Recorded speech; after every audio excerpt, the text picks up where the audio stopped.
السلام علیکم ورحمۃ اللہ وبرکاتہ۔ الحمد للہ والصلاة والسلام علی رسول اللہ وبعد۔ گزشتہ تقریباً 2-3 مہینوں سے ہم سورہ کہف کی تفسیر پڑھ رہے تھے، اور الحمد للہ سورہ کہف کی تفسیر مکمل ہوئی۔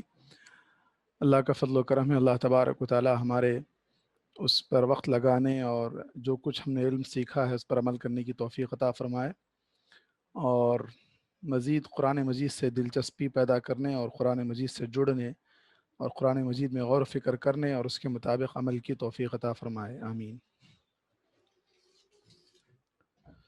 انشاءاللہ آج آپ کے سامنے سورۃ الحجرات کھلا ہوا ہے۔ سورہ حجرات انشاءاللہ آج شروع ہوگا۔ اس میں بہت ہی آداب بتلائے گئے ہیں کہ ایک مومن کو کس طرح کے آداب اختیار کرنا چاہیے۔ ویسے مومن اخلاق کا حامل ہونا ہے، با اخلاق زندگی اسے گزارنا ہے، تو اس سلسلے میں سب سے بہترین صورت آداب سکھانے کے تعلق سے جو آداب ہم کو سکھائے گئے ہیں، اس میں کچھ آداب ایسے ہیں جو نبی کریم صلی اللہ علیہ وسلم کے ساتھ متعلق ہیں۔ آپ صلی اللہ علیہ وسلم کی زندگی میں اور آپ کی وفات کے بعد آپ کے ساتھ کس طرح کا ادب ملحوظ رکھنا چاہیے، اور دوسرا وہ آداب جو مومنوں کو آپس میں ایک دوسرے کے ساتھ برتنے ہیں۔ تو آئیے شروع کرتے ہیں سورۃ الحجرات، جو کہ ایک مدنی سورت ہے اور اس میں 18 آیتیں اور 2 رکوع ہیں۔ سب سے پہلے ہم اس سورت کے بارے میں یہ جانیں کہ یہ کب نازل ہوا تھا۔ تو یہ سورہ پورا کا پورا مدنی زندگی میں نازل ہوا تھا، اور ایک ساتھ تو نازل نہیں ہوا لیکن الگ الگ دور میں نازل ہوا۔ اللہ کے رسول صلی اللہ علیہ وسلم نے بعد میں اس کو ایک جگہ جمع کر دیا۔ اس سلسلے میں سب سے پہلی آیت ہے، یا ایہا الذین آمنوا لا تقدموا بین یدی اللہ ورسولہ واتقوا اللہ ان اللہ سمیع علیم۔ یا ایہا الذین آمنوا لا ترفعوا اصواتکم فوق صوت النبی ولا تجہروا له بالقول كجهر بعضكم لبعض ان تحبط اعمالکم وانتم لا تشعرون۔ اے ایمان والو، اے وہ لوگو جو اللہ پر ایمان رکھتے ہو، لا تقدموا بین یدی اللہ ورسولہ، اللہ اور اس کے رسول سے آگے نہ بڑھو۔ ترجمے میں یہاں آپ دیکھیں گے کہ اللہ اور اس کے رسول کے حکم سے آگے نہ بڑھو۔ یہی صحیح بات ہے کہ اللہ اور اس کے رسول کے احکامات سے آگے بڑھ کر کوئی اپنے آپ کو کامیاب نہیں بنا سکتا ہے۔ اس کا بھی ایک شان نزول ہے۔ شان نزول کس کو کہتے ہیں، یا سبب نزول کہہ لیں یا شان نزول کہہ لیں؟ دراصل یہ آیت اس وقت نازل ہوئی جب بنی تمیم کے کچھ لوگ اللہ کے رسول کی خدمت میں حاضر ہوئے، اور وہاں پر حضرت ابو بکر اور عمر رضی اللہ عنہما، ان دونوں کے درمیان کسی بات پر بحث ہوئی۔ کس بات پر بحث ہوئی؟ یہاں آپ کو ملے گا کہ حضرت ابو بکر رضی اللہ عنہ نے کہا تھا کہ ان کا امیر قعقاع بن معبد کو بنائیے۔ حضرت عمر رضی اللہ عنہ نے کہا کہ نہیں، ان کا امیر اقرع بن حابس کو بنائیے۔ یہ دونوں بنی تمیم کے لوگ تھے۔ ایسا نہیں تھا کہ نعوذ باللہ ان دونوں کے بارے میں حضرت ابوبکر یا حضرت عمر نے ان سے کوئی دوستی تھی یا کوئی ایسا تھا، اپنی اپنی رائے تھی۔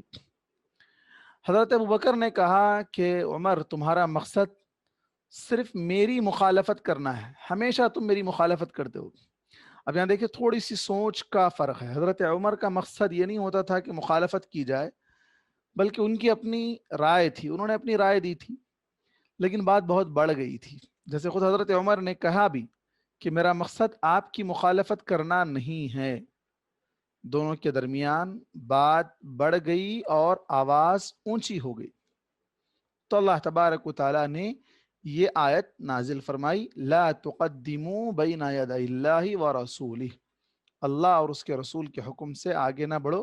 مطلب یہ ہے کہ کس کو امیر بنانا ہے، کس کو حاکم بنانا ہے، کس کو عہدہ سونپنا ہے، یہ اللہ کے نبی کا معاملہ ہے، اور اللہ تعالیٰ آپ کو بتلائے گا۔ اور اللہ کے حکم اور اللہ کے رسول کے حکم کے آگے تم دونوں کیوں اس طرح کسی کو امیر بنانے کے تعلق سے اللہ اور اس کے رسول کے حکم سے آگے بڑھ رہے ہو۔ تو فوراً دونوں باز آ گئے، اور حضرت عمر کا معاملہ ہو یا بلکہ تمام صحابہ کرام کا اگر آپ دیکھیں گے کہ بحیثیت بشر ان سے اگر کبھی کوئی غلطی ہو جاتی تو فوراً وہ اس پر نادم ہو جاتے اور فوراً رجوع کر لیتے۔ آگے ایک صحابی کا واقعہ آ رہا ہے، حضرت ثابت بن قیس رضی اللہ عنہ کا، دیکھیں وہاں ان کا کیا عالم تھا، قرآن کی آیت کو اپنے آپ پر کس طرح وہ فٹ کرتے تھے۔ آج ہمارے سامنے کتنی آیتیں آتی ہیں لیکن ہم اس کو اپنے آپ پر نہیں لیتے، ہم کسی اور سے جوڑ دیتے ہیں۔ اس آیت کے سلسلے میں علامہ ابن کثیر رحمہ اللہ نے کہا کہ مسلمانوں، آپ صلی اللہ علیہ وسلم سے پہلے کوئی کام کرنے میں جلدی نہ کرو، بلکہ تمام امور میں ان کی پیروی کرو۔ اسی طرح حضرت ابن جریر جو کہ ایک بڑے مفسر ہیں، انہوں نے کہا کہ اے وہ لوگوں جنہوں نے اللہ کی وحدانیت اور اس کے نبی کی نبوت کا اقرار کیا ہے، ایمان کا تقاضا کیا ہے؟ اللہ پر ایمان لائے اور اللہ کے رسول پر ایمان لائے، تو ان کے احکام سے آگے نہ بڑھو۔ تم اپنے کسی جنگی یا دینی معاملے میں اللہ اور اس کے رسول کے فیصلے سے پہلے خود سے کوئی فیصلہ نہ کر لو، کہیں ایسا نہ ہو کہ اللہ اور اس کے رسول کی مرضی کے خلاف فیصلہ کر بیٹھو۔ تو بہت ہی اہم ادب اس میں سکھلایا گیا۔ دین کا کوئی بھی معاملہ ہو، دنیا کا معاملہ الگ ہے، وہاں بھی ہمیں دین کو ساتھ لے کر چلنا ہے۔ ایسا نہیں ہے کہ بھائی دین کا معاملہ الگ ہے، دنیا کا معاملہ الگ ہے، دنیاوی معاملات میں بھی دین کو ساتھ ساتھ لے کر چلنا ہے۔ ساتھ میں یہ بھی کہا گیا کہ اگر دینی معاملہ ہو تو ہمیں شریعت کو دیکھنا ہے۔ اب اللہ کے رسول تو نہیں رہے، اللہ کے رسول کی شریعت ہے، آپ کی احادیث ہیں، قرآن مجید ہمارے سامنے ہے۔ دین کا کوئی بھی معاملہ، آپ کسی بھی معاملے میں عمل کرنا چاہتے ہیں، کوئی عمل جو ثواب سمجھ کر آپ کرنا چاہتے ہیں، تو آپ کو چاہیے کہ پہلے دیکھ لیں شریعت میں اس کی اجازت ہے یا نہیں ہے تو کس حد تک ہے، کتنا کر سکتے ہیں، کتنا نہیں کر سکتے ہیں۔ جیسے فار ایگزامپل کوئی آدمی روزہ رکھنا چاہتا ہے، روزہ کیسا روزہ رکھنا چاہتا ہے؟ کنٹینیو 48 گھنٹے کا روزہ رکھنا چاہتا ہے۔ مثال کے طور پر آج فجر میں سحری کی، آج شام میں وہ افطار نہیں کرے گا، پھر کل صبح میں سحری نہیں کرے گا، پھر کل جا کر شام میں وہ تقریباً 48 نے اس سے کچھ کم 36 گھنٹے کا روزہ سمجھ لیں۔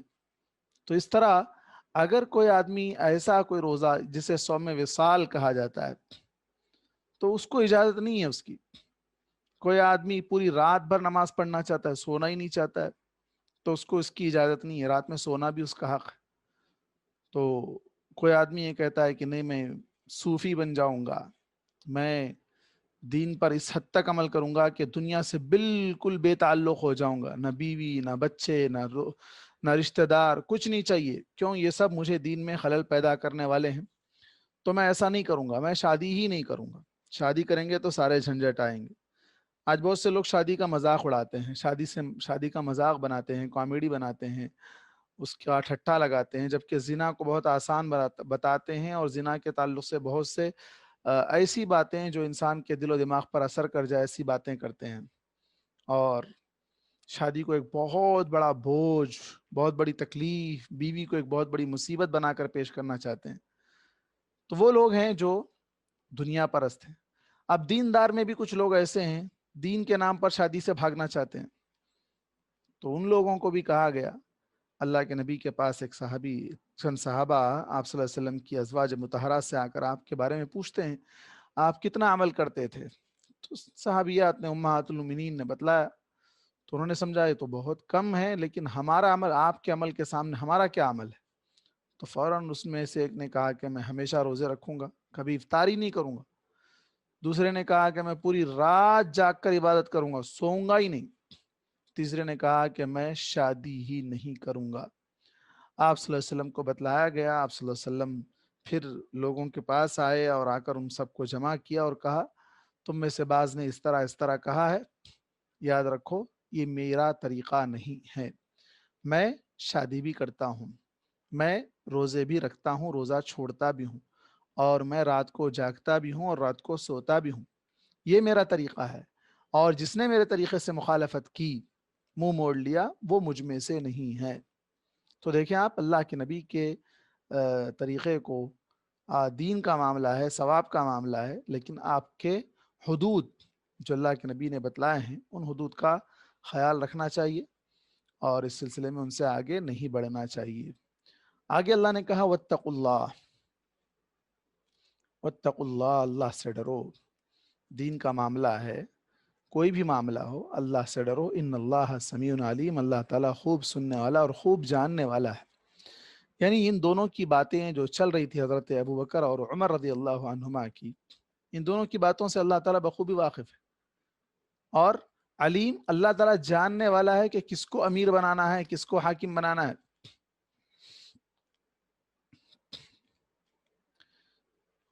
یہ معاملہ اس وقت کا ہے جب شریعت نازل ہو رہی تھی، قرآن نازل ہو رہا تھا، اللہ کے نبی زندہ تھے۔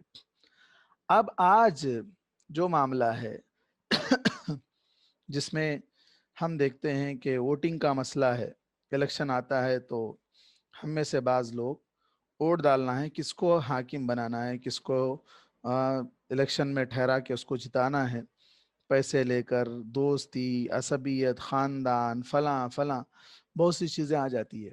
یاد رکھیں، جھوٹی گواہی دینا اللہ کے پاس بہت بڑا کبیرہ گناہ ہے۔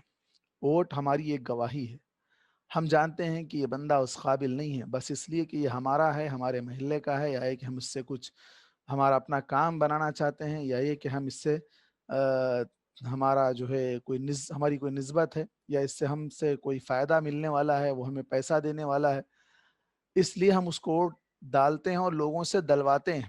ایک ایک آدمی 50 50 100 ووٹ تک ڈالتا ہے۔ کتنی جھوٹی گواہی دے رہا ہے وہ، کتنی جھوٹی گواہی دے رہا ہے۔ اللہ کے پاس یہ بہت بڑا گناہ ہے۔ اب یہاں پر ہمیں سوچ سنبھل کر قدم اٹھانے کی ضرورت ہے کہ کہاں، کب، کس کو کیسے ووٹ دینا ہے۔ یہ ہر آدمی کی اپنی مرضی ہے، جس کو وہ سمجھتا ہے وہ اس کو ووٹ دے۔ آگے بڑھتے ہیں۔ اللہ تبارک و تعالیٰ نے فرمایا یا ایھا الذین آمنوا لا ترفعوا اصواتکم فوق صوت النبی ولا تجهروا له بالقول كجهر بعضكم لبعض ان تحبط اعمالكم وانتم لا تشعرون ان الذين يغضون اصواتهم عند رسول الله اولئك الذين امتحن الله قلوبهم للتقوى لهم مغفرة واجر عظیم۔ اے لوگو جو ایمان لے آئے ہو، اے ایمان والو، نبی کی آواز سے اپنی آواز اونچی نہ کرو، نبی کے سامنے بلند آواز سے بات نہ کرو، یہ دوسرا ادب تھا۔ اور ان کے سامنے بلند آواز سے اس طرح بات نہ کرو جس طرح تم میں سے بعض کے سامنے اپنی بلند آواز کرتا ہے، ورنہ تمہارے اعمال اکارت ہو جائیں گے اور تم کو اس کا احساس بھی نہ ہوگا، تم اس کا احساس بھی نہ کر سکو گے۔ اس میں بہت بڑی دھمکی بھی دی گئی ہے، یہ کہ اللہ کے نبی کی آواز سے اپنی آواز بلند نہ کرو۔ یہ آپ صلی اللہ علیہ وسلم کی زندگی میں تو سمجھ میں آتا ہے، اب آپ کی وفات کے بعد آپ کی آواز تو نہیں ہے، لیکن آپ کی شریعت ہے، آپ کی احادیث ہیں، ان سے آگے بڑھ کر اپنے فتوے، اپنے مسائل کو اہمیت نہ دو، بلکہ نبی کی بات آ گئی تو اپنی باتوں کو، اپنے رائے کو ہٹا دو، نہیں میں اسی کا پابند رہوں گا۔ بہت سے لوگ ہیں جو آج کہتے ہیں کہ ہمیں دلیل نہیں چاہیے، ہمیں حدیث نہیں چاہیے، حدیث بوڑھی ہوتی ہے، ضعیف ہوتی ہے، فلاں ہوتی ہے، اس طرح حدیث کا مذاق اڑاتے ہیں۔ بہت سے لوگ اس طرح کی حرکتیں کرتے ہیں، تو دیکھیں اللہ تعالیٰ کیا کہہ رہا ہے کہ ان کے اعمال برباد ہو جائیں گے۔ حج کر لو، روزے رکھ لو، صدقہ خیرات کر لو، ہاں عمرے کر لو، قربانیاں دے لو، بڑے سے بڑے کام کر لو، سب کا سب ضائع ہو جائے گا اور تم کو اس کا احساس بھی نہیں ہوگا۔ کتنی افسوس کی بات ہے کہ ہم لوگ بڑی بڑی داڑیاں، بڑے بڑے جبے، بڑے دیندار اپنے آپ کو ثابت کریں، اور نبی کی بات آ جائے تو ہم اس کو ٹھکرا دیں اور ہم یہ سمجھیں کہ ہم بڑے دیندار ہیں، تو یہ ہماری دینداری کچھ کام کی نہیں ہے۔ دوسرا طریقہ جو اس میں جس سے منع کیا گیا وہ یہ کہ آپ صلی اللہ علیہ وسلم کی زندگی میں جب آپ سے بات ہو رہی ہو تو اس انداز سے بات نہ کرو کہ جیسے آپس میں ایک دوسرے سے بات کرتے ہو۔ آپ صلی اللہ علیہ وسلم نبی ہیں، رسول ہیں، امت کے خیرخواہ ہیں، رحمت للعالمین بنا کر بھیجے گئے ہیں۔ آپ کے ساتھ جب گفتگو ہو تو بالکل عاجزانہ انداز سے، مخلصانہ انداز سے، نرم آواز سے بات کی جائے۔ حالانکہ حضرت ابوبکر اور حضرت عمر رضی اللہ عنہ نے اس معاملے میں اللہ کے رسول صلی اللہ علیہ وسلم کے ساتھ اس طرح کی بات نہیں کی تھی، لیکن اس میں ادب سارے مومنوں کو سکھایا گیا۔ وہاں معاملہ صرف امیر کے بنانے کے تعلق سے تھا، اور اس معاملے میں وہ دونوں اپنی اپنی رائے دینے میں اللہ کے نبی کی رائے سے آگے بڑھ جا رہے تھے۔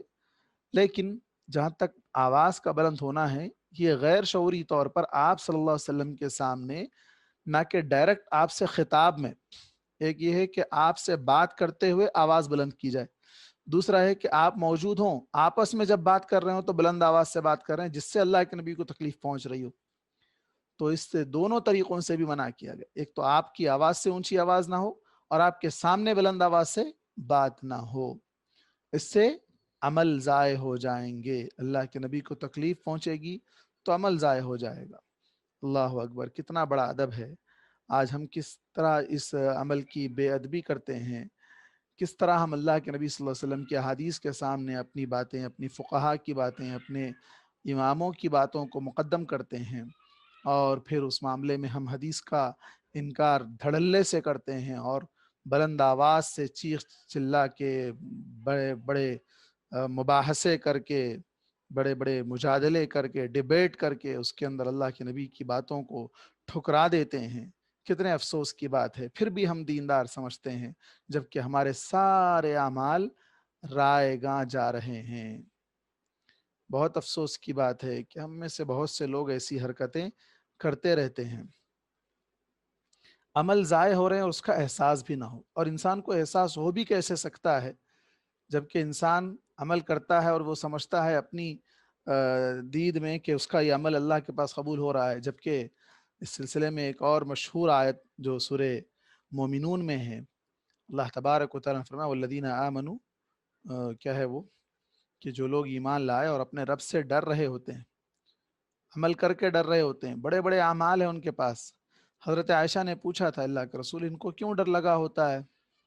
تو کہا کیا یہ لوگ زانی ہیں، کیا یہ لوگ چور ہیں، کس لیے ڈرتے ہیں؟ تو کہا اے بنت صدیق، اے صدیق کی بیٹی، ابو بکر صدیق کی بیٹی، یہ لوگ ایسے نہیں ہیں بلکہ بڑے دیندار، بڑے نمازی، بڑے پرہیزگار، بڑی بڑی نیکیاں ہیں، ڈرتے اس لیے ہیں کہ کہیں ان کی یہ نیکیاں ضائع نہ ہو جائیں، کہیں ان کی یہ نیکیاں اللہ کے پاس قبول ہونے سے رہ نہ جائیں، اس لیے ان کو ڈر لگا رہتا ہے، قبولیت کے لیے وہ فکر مند رہتے ہیں۔ اور آج ہم تو بس کرتے چلے جاؤ سب قبول ہوگا، الٹا سیدھا جیسے بھی ہو قبول ہوگا، یہ ہماری خوش فہمی ہے، ہمیں اس سے باز آنا چاہیے۔ اس کے بعد کی آیت میں اللہ تبارک و تعالیٰ نے فرمایا بے شک جو لوگ رسول اللہ صلی اللہ علیہ وسلم کے سامنے اپنی آوازیں دھیمی رکھتے ہیں، یہی وہ لوگ ہیں جن کے دلوں کو اللہ نے تقوی کے لیے پرکھ لیا ہے، ان کے لیے اللہ کی مغفرت اور اجر عظیم ہے۔ اب جو لوگ اللہ کے نبی کے سامنے اپنی آواز کو پست کر کے نرم آواز سے بات کرتے ہیں تو اللہ تعالیٰ نے ان کا اجر بھی بتلا دیا۔ اللہ تعالیٰ سب سے پہلے ایسے لوگوں کا امتحان لے رہا ہے کہ اللہ کے نبی کے سامنے یہ لوگ کس طرح بات کرتے ہیں۔ اگر وہ اس امتحان میں، اس ایگزام میں کامیاب ہو جاتے ہیں تو اللہ تعالیٰ کہتا ہے کہ یہ لوگ تقوی میں کامیاب ہو گئے۔ اب ان کے لیے اجر کیا ہے کہ اللہ تعالیٰ انہیں معاف کر دے گا اور انہیں بہت بڑا اجر عطا کرے گا۔ اس سلسلے میں حضرت ثابت بن قیس رضی اللہ عنہ کے بارے میں آتا ہے کہ جب یہ آیت نازل ہوئی تھی اس وقت، جیسے کہ صحیح بخاری اور صحیح مسلم کی روایت ہے، ثابت بن قیس رضی اللہ عنہ، ثابت بن قیس رضی اللہ عنہ جن کی آواز فطرتاً اونچی تھی، آواز اونچی تھی مطلب بعض لوگوں کی آواز جب بات کرتے ہیں تو بہت اونچی ہوتی ہے، انہوں نے کہا کہ میری ہی آواز اللہ کے رسول صلی اللہ علیہ وسلم کی آواز سے اونچی ہوتی تھی، میرے اعمال برباد ہو گئے اور میں اہل جہنم میں سے ہو گیا، یعنی اب تو میرا ٹھکانہ جہنم بن گیا۔ کس بنیاد پر کہا انہوں نے؟ عمل ضائع ہو گئے، عمل ضائع ہو گئے تو جنت میں جانا مشکل ہو گیا، تب میں تو جہنمی ہو گیا، اور وہ غم کے مارے گھر میں جا کر بیٹھ گئے۔ صحابہ اکرام نے جب نبی کریم صلی اللہ علیہ وسلم کو ان کے اس حال کی خبر دی تو آپ صلی اللہ علیہ وسلم فرمایا نہیں وہ تو اہل جنت میں سے ہیں۔ اللہ اکبر، دیکھیں قرآن کی آیت کو اپنے آپ پر فٹ کرنے کا نتیجہ یہ نکلا کہ اللہ کے نبی صلی اللہ علیہ وسلم نے انہیں دنیا میں جنت کی بشارت دے دی کہ وہ جنتی ہیں، اور نتیجہ کیا ہوا، آخر میں ان کا خاتمہ کس طرح ہو رہا ہے؟ یمامہ میں جنگ یمامہ میں مرتد ہونے والوں کے خلاف جنگ کرتے کرتے وہ مارے گئے، یعنی شہید ہو گئے۔ اور اسی سلسلے میں حضرت ابو بکر رضی اللہ عنہ کے بارے میں بھی آتا ہے، جب یہ آیت نازل ہوئی تو ابو بکر رضی اللہ عنہ نے کہا اللہ کے رسول، اس ذات کی قسم جس نے آپ پر قرآن نازل کیا، میں جب تک زندہ رہوں گا آپ سے سرگوشی کے انداز میں بات کروں گا۔ سرگوشی کس کو کہتے ہیں؟ سر سے سر لگا کر بات کرنا، کان میں بولنا، کان میں بات کرنا، اس انداز سے بات کروں گا جب تک زندہ رہوں گا۔ تو اس کے بعد حضرت ابوبکر رضی اللہ عنہ کا طریقہ بھی بالکل ایسا ہی تھا۔ حالانکہ اللہ کے نبی کے سامنے حضرت ابوبکر نے آواز بلند نہیں کی تھی، لیکن وہ لوگ سمجھدار تھے، ہماری طرح نہیں تھے کہ یہ آیت میرے بارے میں نازل نہیں ہوئی، کسی اور کے بارے میں نازل ہوئی، یہ حکم میرے لیے نہیں ہے۔ آج کتنے ایسے احکامات، کتنے ایسے اعمال ہیں جو لوگوں کے سامنے بیان کیے جاتے ہیں، لوگوں کے اندر وہ غلطیاں ہوتی ہے اعمال کی، لیکن وہ اپنی اصلاح کرنا نہیں چاہتے ہیں، وہ دوسروں پر اس کو فٹ کرنا چاہتے ہیں، دوسروں کے ساتھ اس کو جوڑ کر دیکھتے ہیں، اپنے دشمن یا اپنے مد مخالف کو سامنے رکھ کر سمجھتے ہیں کہ یہ تو آیت اس کے بارے میں نازل ہوئی ہے، تو حکم اس کے بارے میں۔ کبھی کوئی آدمی یہ نہیں سوچتا کہ شاید یہ آیت میرے سے بھی تعلق رکھتی ہے، میری زندگی سے بھی تعلق رکھتی ہے، مجھے اپنی اصلاح کرنی ہے۔ نہیں، جس دن یہ معاملہ ہر آدمی کا ہو جائے گا تو دنیا میں بہت بڑا سدھار آئے گا، بہت بڑی تبدیلی آئے گی۔ کسی کا فون رنگ ٹون، اس کو سائلنٹ کریں۔ جی، تو یہ آج ضرورت ہے کہ ہم قرآن کی ہر آیت کو، صحابہ کرام کا معاملہ یہ تھا کہ قرآن پڑھتے تھے، 10 آیتیں پڑھتے تھے، ان 10 آیتوں پر جب تک عمل نہیں ہوتا پھر آگے نہیں بڑھتے تھے، جب تک عمل نہیں ہوتا پھر آگے نہیں بڑھتے تھے۔ آج ہمارا کیا حال ہے؟ ایک دن میں 10 قرآن بھی ختم کر دیتے ہیں ہمارے لوگ، شبینے پہ شبینے مارتے ہیں، رمضان آیا تو پھر عمل دیکھو کچھ نہیں۔ عمل کی اگر بات کرو تو تم کون ہوتے ہو عمل کے بارے میں پوچھنے والے؟ یہ ہمارے لوگوں کا بے دھڑک انداز ہے۔ تو پتہ نہیں کیسی منافقت ہے کہ عمل کا سوال نہ ہو، پھر لوگوں کے سامنے بڑے دیندار بنے پھرو، پھر اپنے آپ کو متقی پرہیزگار بتاتے پھرو، لیکن اپنی عملی زندگی میں، عمل ہی سے تو انسان پہچانا جاتا ہے، عمل اچھا نہ ہو، صرف زبانی دعوے ہو تو کیا فائدہ ہے؟ تو بہت بڑی اصلاح کی ضرورت ہے ابھی امت کے اندر، بہت اصلاح کی ضرورت ہے۔ جب سے یہ فون آیا ہے تب سے تو اور زیادہ بد اخلاقی عام ہو گئی ہے، اور اخلاق سدھرنے کے بجائے بگڑتے جا رہے ہیں، آئے دن فسادات بڑھتے جا رہے ہیں، آئے دن اختلافات بڑھتے جا رہے ہیں، اور لوگ دین سے دور ہوتے جا رہے ہیں۔